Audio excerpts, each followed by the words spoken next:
신약 120조, 누가복음 14장 25절에 33절 말씀.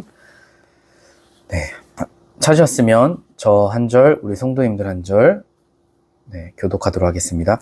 수많은 무리가 함께 갈새 예수께서 돌이키사 이르시되, 대기 없는 자가 자기 부모와 처자와 형제와 자매와 더욱이 자기 목숨까지 미워하지 아니하면 능히 내 제자가 되지 못하고, 누구든지 자기 십자가를 지고 나를 따르지 않는 자도 능히 내 제자가 되지 못하리라. 너희 중에 누가 망대를 세우고자 할진대 자기의 가진 것이 중용하기까지 득하는지 먼저 앉아 그 비용력을 계산하지 아니하겠느냐. 그렇게 아니하면 그 기초만 쌓고 능히 이루지 못하면 보는 자가 다 비웃어 이르되 이 사람이 봉사를 시작하고 능히 이루지 못하였다 하리라. 또 어떤 임금이 다른 임금과 싸우러 갈 때에 먼저 앉아 1만 명으로서 저 2만 명을 거느리고 오는 자를 대적할 수 있을까? 헤아리지 아니하겠느냐. 만일 못할 터이면 그가 아직 멀리 있을 때에 사신을 보내어 화친을 정할지니라. 같이 읽겠습니다. 이와 같이 너희 중에 누구든지 자기의 모든 소유를 버리지 아니하면 능히 내 제자가 되지 못하리라. 아멘. 네, 신약 120쪽에 있었습니다. 우리 예배 오신 우리 성도님들을 환영합니다. 우리 앞뒤 좌우에 계신 분들과 인사하겠습니다. 어젯밤 좋은 꿈 꾸셨나요? 라고 한번 인사할까요? 보셨나요? 네, 얼굴이 퀭하신 분들도 계시고 잠을 못 주무신 분들도 계신 것 같아요. 예전에 제가 인터넷을 보다가 혹시 보신 분이 계신지 모르겠지만 이런 기사를 한번 본 적이 있습니다. 중국 항저우시의 한 술집에서 주인이 없는 가방이 발견됐다고 해요. 신고를 받고 출동한 경찰이 확인을 해보니까 그 가방에는 우리나라 돈으로 약 3억 3,800만 원이 있었다고 합니다. 알고 보니까 그 가방은 헤어지는 여자친구에게 주려고 했던 이별비라고 해요. 이별비가 뭐냐면 중국 젊은이들 사이에서 유행하는 건데, 쉽게 말하면 이혼할 때 위자료를 주는 것처럼 연인들이 헤어질 때도 헤어지자고 말한 사람이 주는 위자료래요. 그래서 그동안 들어간 데이트 비용을 다 계산해 주기도 하고 차인 사람의 마음의 고통을 계산해서 주기도 한대요. 그러니까 보니까 이 남자가 이 여자에게 헤어지자 하고 이별비로 3억 3,800만 원을 준 거예요. 되게 부자인 것 같아요. 그러자 이 여자가 야, 이 돈? 이런 푼돈 너나 가져라 하고 가방을 버리고 간 거죠. 알고 보니 이 여자가 요구한 이별비가 얼마였냐? 약 17억이었다고 합니다. 그러니까 자존감이 엄청 높은 사람인 것 같아요. 그래서 이 중국에서는 야, 이별비 줄 돈이 없으면 연애도 하지 마라. 아니면 차일 때까지 기다리던가 하는 이런 사건들이 있다고 합니다. 실제로 요즘 유행하는, 몇 년도 유행했던 사건이래요. 이렇게 우리는 인생을 살면서 주위에 보면 계산하는 것들을 보게 될 때가 있죠. 그런데 비록 이런 계산이 사람과 사람 사이에만 있느냐? 아니요. 오늘 본문을 보면 주님과 우리의 사이에서도 계산이 존재한다고 합니다. 오늘 본문을 보면 수많은 무리가 예수님을 따라가고 있었습니다. 왜 이 사람들은 예수님을 따라가고 있었을까요? 이 당시 예수님은요, 이스라엘에서 가장 유명한 셀럽, 스타셨습니다. 왜냐하면 가는 곳마다 기적을 일으키고 막 귀신을 쫓아내고 놀라운 일들을 하시는 거예요. 만약 우리가 우리 눈앞에서 그런 응답들을 경험하면 어떨까요? 저는 사실 어릴 때부터 청년 시절에 고등학교 때부터 그랬네. 단기 선교를 정말 가고 싶었어요.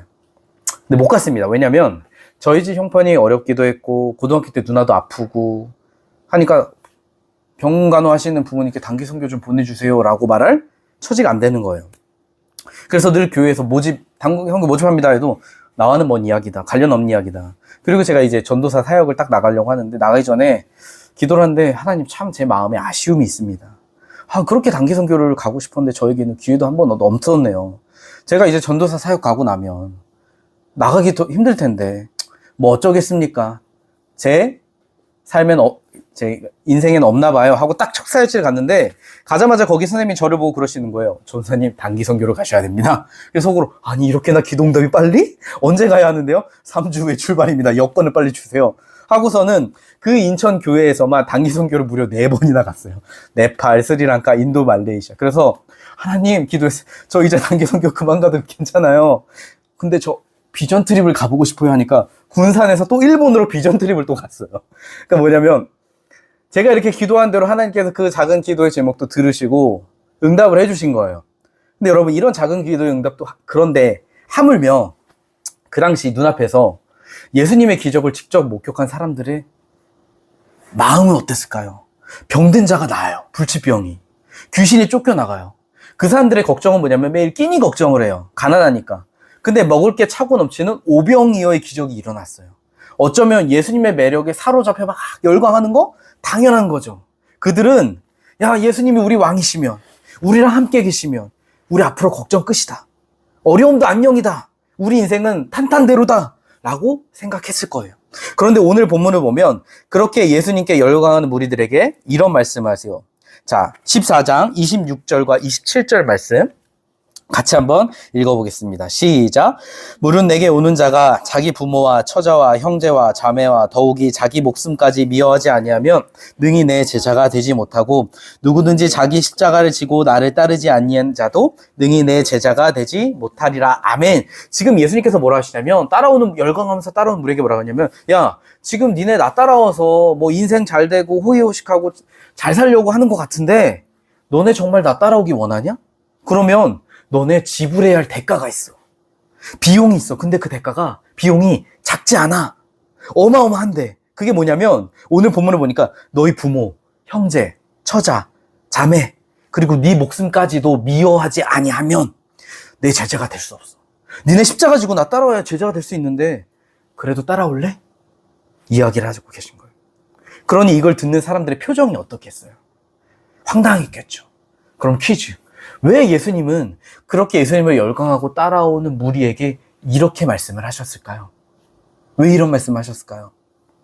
그 이유는 바로 많은 사람들이 믿음을 오해하기 때문이에요. 질문 드릴게요. 믿음이 뭘까요? 자, 우리 교회를 다닌 세월이 적지 않은데 믿음이 뭘까요? 저랑 지금 다 눈을 안 맞추려고 눈을 이렇게 돌리고 있는데 믿음은 뭐냐면 누가한테 물어요. 믿음이 뭐예요? 그러면 그쵸. 예수님을 신뢰하는 거죠. 그럼 막 그렇게 해요. 그럼 예수님을 신뢰하는 게 뭐예요? 그냥 예수님을 신뢰하는 거죠. 막 이래요. 신기한 건요. 믿는다고 하는데 자기가 뭘 믿는지 설명을 잘 못해요. 대부분 다 믿습니다. 아멘. 막 그러면서 막 교회도 안 빠지고 예배도 잘 나가고 모임도 적당히 하고 봉사도 하고 헌금도 하면 자기가 잘 믿는다고 생각을 해요. 그리고 내가 뭐 필요할 때 기도하면 하나님이 들어주시고. 그러니까 이런 종교 생활을 하는 게 믿음이지. 전에 어떤 분들과 모임 중에서 그런 이야기가 나왔어요. 누가 교회 다니는 사람들에게 더 뒤통수를 많이 맞았나 라고 교회 다니는 사람들끼리 이야기가 나왔어요. 그러니까 어떤 사람은 뭐 사업하시는 장로님이 돈을 떼어먹고 건사님인데 계속 공무원에게 악성 민원 넣고 저는 뭐 목사들에게도 괴롭힘을 당하고 이야기하다 보면 밤을 샐 수가 있어요. 끝이 없죠. 결론이 그 사람은 도대체 왜 그럴까? 제가 그랬어요. 예수님 안 믿으니까 그러지. 그랬더니 어떤 분이 그러시더라고요. 목사님 어떻게 예수님을 안 믿는데 장로가 되고 권사가 돼요. 그래서 제가 그랬어요. 목사들 중에서도 예수 안 믿는 사람 많아요. 믿는 척 하는 거지. 여러분, 믿는 사람과 믿는 척 하는 사람을 어떻게 구별할까요? 빙고. 행동을 보면 알아요. 제가 군대 시절 유격이라는 훈련을 받는데 전우를 믿자 훈련을 했어요. 전우를 믿자 훈련 알아요? 세대가 달라가지고. 이게 뭐냐면 높은 곳에 이렇게 팔을 딱 대고 그러면 저기 아래에서 이제 그 전우들이 팔 이렇게 서로 이렇게 착 한 다음에 받아주는 거예요. 저는 이렇게 일자로 높은 곳에 이렇게 떨어지고. 근데 만약에 제가 전우를 믿지 못한다 그러면 저도 모르게 몸에 힘이 들어가서 몸이 일자로 떨어지지 못하고 몸이 이렇게 약간 구부정하게 떨어져요. 다치는 거죠. 그럼 퀴즈. 저는 전우를 믿었을까요? 못 믿었을까요? 믿었을 것 같아요? 못 믿었을 것 같아요? 당연히 못 믿었죠. 막 이제 올라가서 그런데 약간 몸이 나도 모르게 힘이 들어갔는데 힘이 들어가서 구부정하게 떨어졌어요. 그때 저를 보는 전우의 표정이 제가 막 전우를 믿자 하고 떨어졌는데 못 믿으니까 위선자 이렇게 쳐다보더라고요. 정말 믿으면 신뢰하고 몸을 맡겨야 되는데 그러지 못한 거죠. 만약 제가 우리 형제 그래요. 형제 우리 이사 가는데 얼마 후에 비용이 부족한데 형제 보니까 저번에 통장에 1억이 있다고. 1억 좀 빌려줘요. 10년을 갚을 테니까 빌려주겠습니까? 지금 표정이 주여 이러고 있어요. 이게 우리 형제의 마음이잖아요 지금. 근데 여러분 오늘 본문에서 예수님께서 그러시는 거예요. 야 너희가 정말 나를 믿냐? 그러면 믿음은 너네 인생을 걸고 나를 따라오는 건데 그것도 십자가를 지고 따라오는 건데 진짜 괜찮겠냐?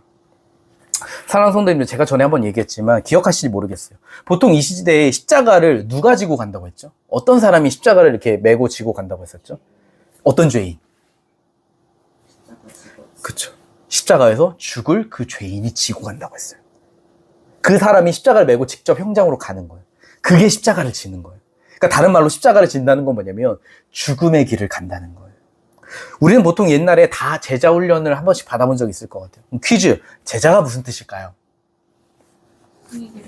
오, 똑똑해요. 왜냐면 최근에 저랑 같이 했거든요.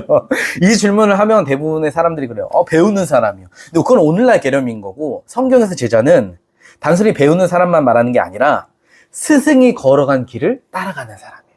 그러니까 스승이 잘 되면 제자도 잘 되고, 스승이 잘 안 되면 제자도 잘 안 되는 거예요. 그러니까 스승이 죽으면 제자도 죽는 거라고요. 근데 우린 누구의 제자라고 보통 해요? 제 제자예요? 아니죠. 예수님의 제자라고 하잖아요. 그런데 예수님이 십자가 죽으셨대요. 그럼 예수님을 믿는다는 건, 예수님의 제자가 된다는 건 예수님처럼 살고 예수님처럼 죽는 거예요. 그게 그분의 말씀을 그렇게 따라 사는 게 믿음이고 제자의 길이라는 거예요. 근데 예수님께서 지금 우리에게 물으시는 거예요. 유서가, 혜인아, 영호가, 조하나, 갑자기 이름 생각이 안 났어. 너 정말 나를 믿고 싶냐? 괜찮겠어? 따라올 수 있겠어? 아니면 계산을 해봐. 예수님께서 뭐라 하시냐면 오늘 본문에 따라오기 전에 먼저 앉아서 멈추고 계산을 해보래요. 뭐라 하시냐면 28절 말씀. 같이 한번 읽어볼게요. 시작. 너희 중에 누가 망대를 세우고자 할진대 자기의 가진 것이 준공하기에 족할지는 먼저 앉아 그 비용을 계산하지 아니하겠느냐. 아멘. 이게 무슨 말이냐면 저희 가정은 이제 화요일날 이사를 가요.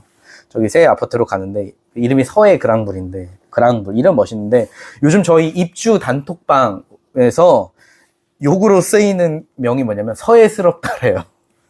왜냐면 이놈들이 입주가 지연됐는데 시간이 쫓기니까 대충 마무리를 다 지은 거예요. 하자가 많아요. 더 열받는 건 자재를 딱 쓴 게 야 싸구려 썼다? 이게 보여요.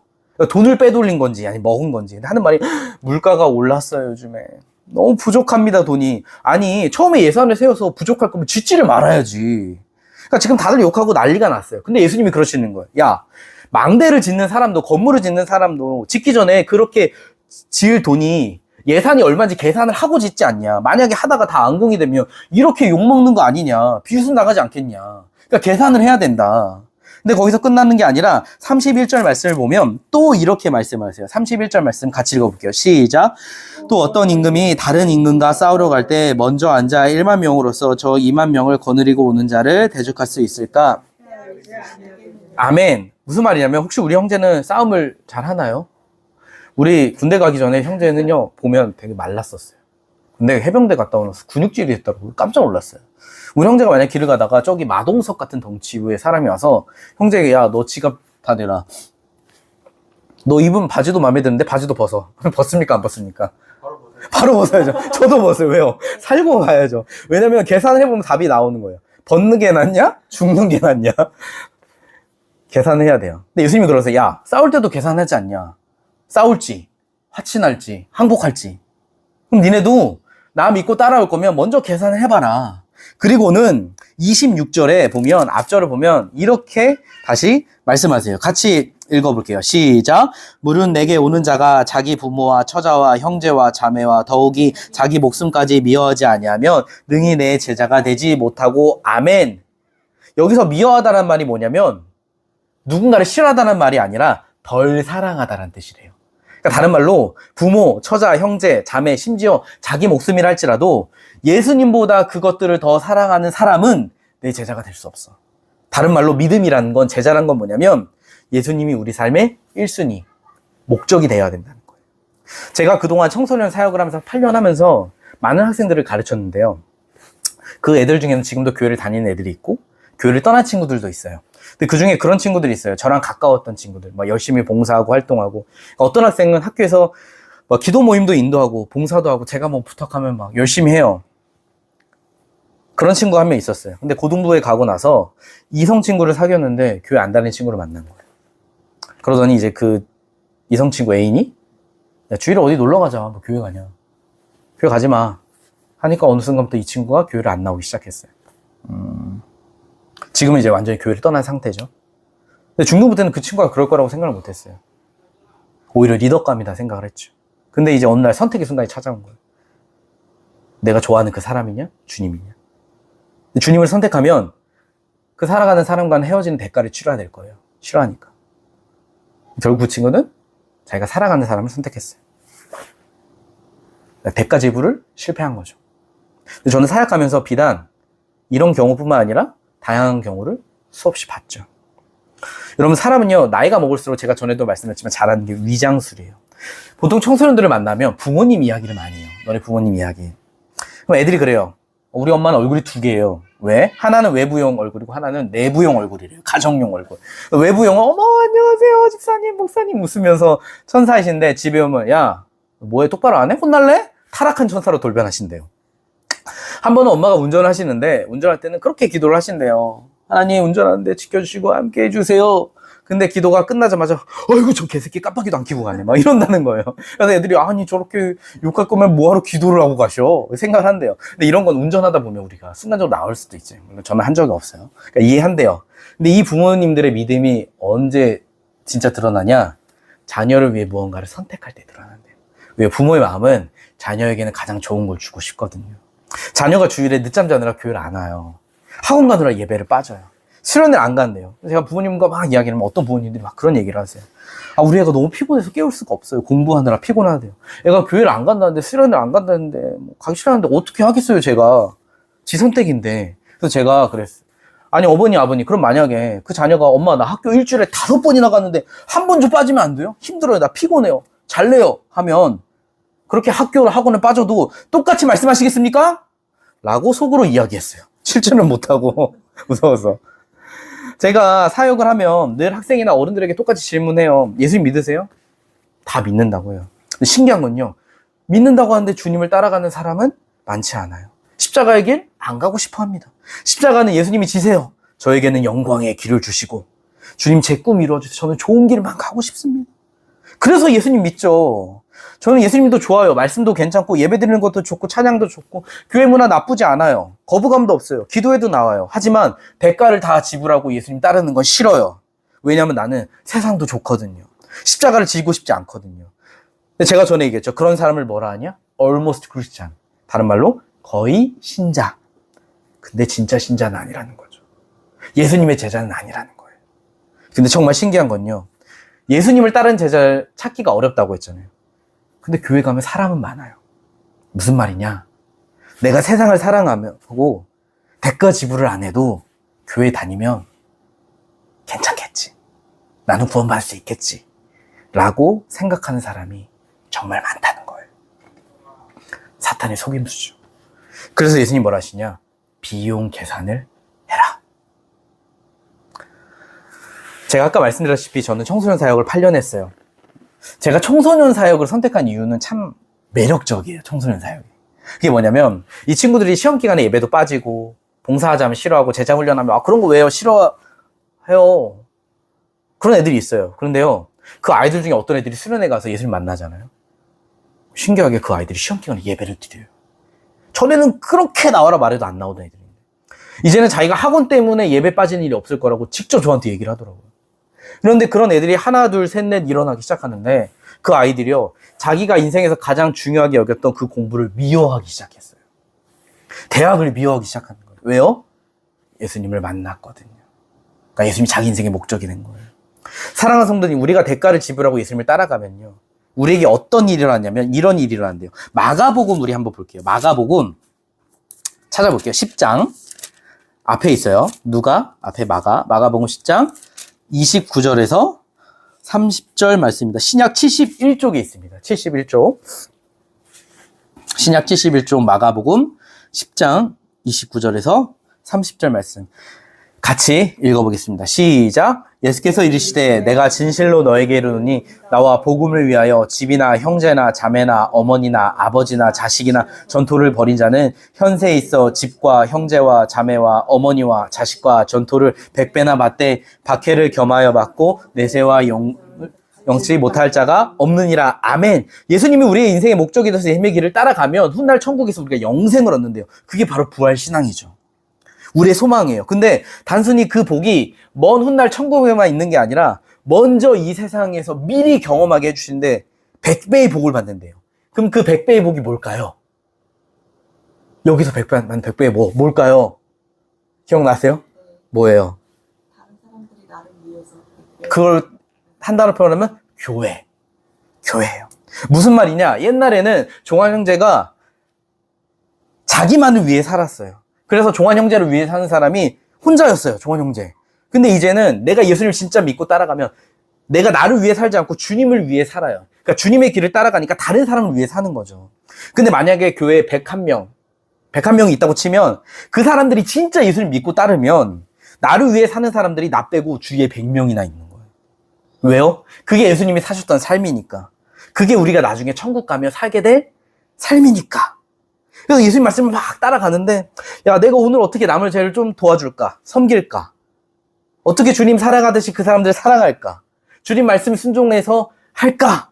그래서 서로 사랑하고 나누고 돕는 가족이 100명이나 된다라는 말이에요.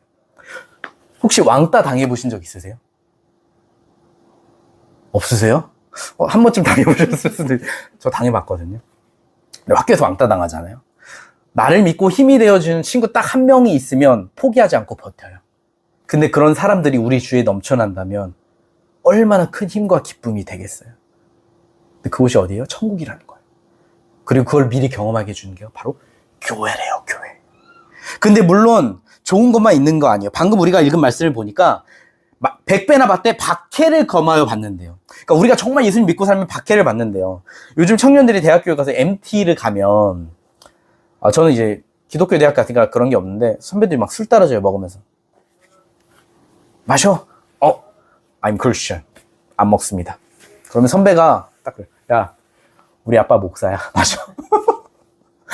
저 안 먹습니다. 다른 선배가 와서 그래. 나 청년부 회장이야. 모태신앙이고. 마셔.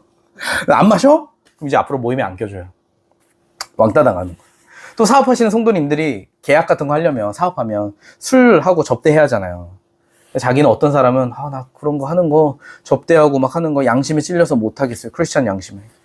그러니까 주변에서 유별나다. 상대방 계약 안 해요 그러면. 손해를 입기도 한대요. 근데 성도님 그거 아세요? 청소년들도요 예수님 따라가잖아요. 핍박받아요. 옛날에 제가 인천에서 사역할 때 어떤 한 친구가 있었는데 그 한 친구는 신방을 하다가 알았어요. 아버지가 교회 가는 걸 굉장히 싫어해서 매번 올 때마다 도서관을 간다고 거짓말하고 온다는 거예요. 아빠한테 들리면 자기 죽는데요. 근데 그래도 왜 와? 그러니까 그래도 교회 와야죠. 뭐 죽으면 죽는 거죠. 그 마음으로 교회 온다고 하더라고요. 근데 거기서 끝이 아니에요. 그 아이들이 학교에서 기도 모임을 해요. 불법일까요? 불법이 아니에요. 근데 그 기도 모임을 싫어하는 교장, 교관 선생님들이 계셨어요. 전에 교회에서 아이들이 기도 모임을 하다가 지나간 선생님 보고 뭐하니 너네 모여서 기도 모임 한다니까 회의가 열렸대요. 학교 교관 선생님이 하지 마. 그러니까 애들이 교관 선생님께 편지를 썼어요. 우리 기도 모임 할 수 있게 허락해 주세요 했더니 NO! 안 돼. 니네 기도 모임 하면 내가 불이익을 줄 거야. 각오해. 근데 신기한 건 그 교감쌤이 교회 집사님이셨어요. 자기 교장 승진 앞두고 있으니까 학교에 시끄러운 일 만들지 말라고. 문제 될 만한 거 하지 마. 몸을 사린 거예요.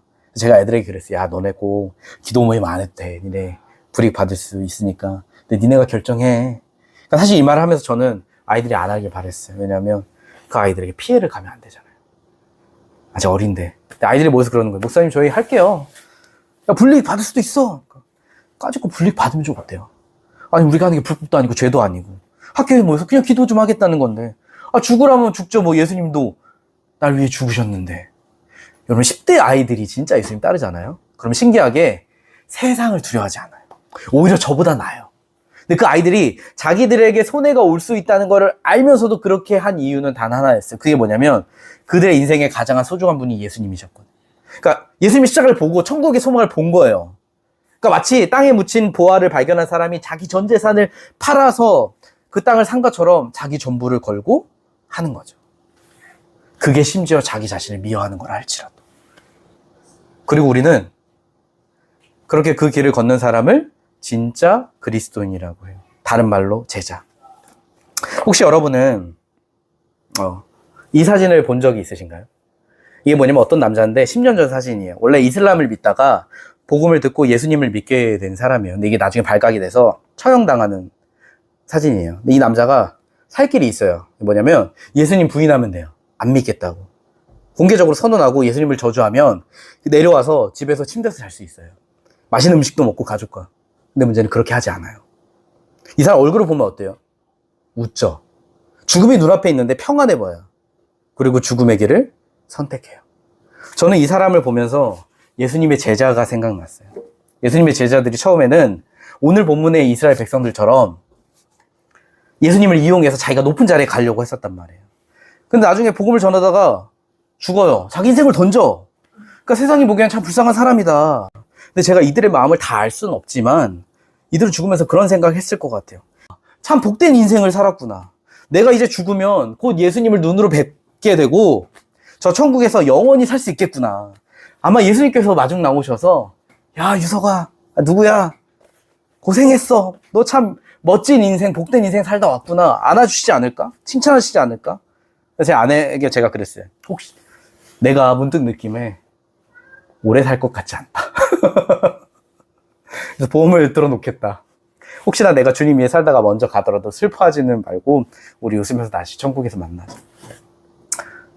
얘기했어요. 전 사랑하는 우리 성도님들이 모두 그런 인생을 살다 가기를 소망해요. 때로 이 땅에서 예수님을 따라 사는 게 참 세상의 사람들 눈에 보기에 미련하고 바보 같고 불쌍해 보이고 할지라도 우리에게 소망이 있는 건 뭐예요? 천국이 있잖아요. 그리고 그 길을 함께 걷는 우리 동역자들이 있잖아요. 그래서 예수님이 우리를 위해 자기 생명을 주신 것처럼 우리도 우리 전부를 주님께 드리며 걸어가기를 소망해요. 사랑하는 성도님들, 지금 우리는 무엇을 따라 살고 계세요? 우리가 믿는 예수님은 우리 성도님들의 실제이신가요? 아니면 단순한 종교 생활에 불과하신가요? 우린 진짜 크리스찬일까요? 아니면 almost 크리스찬일까요? 저는 사랑하는 우리 성도님들이 우리의 실제 되시는 예수님을 따라가기를 간절히 소망합니다.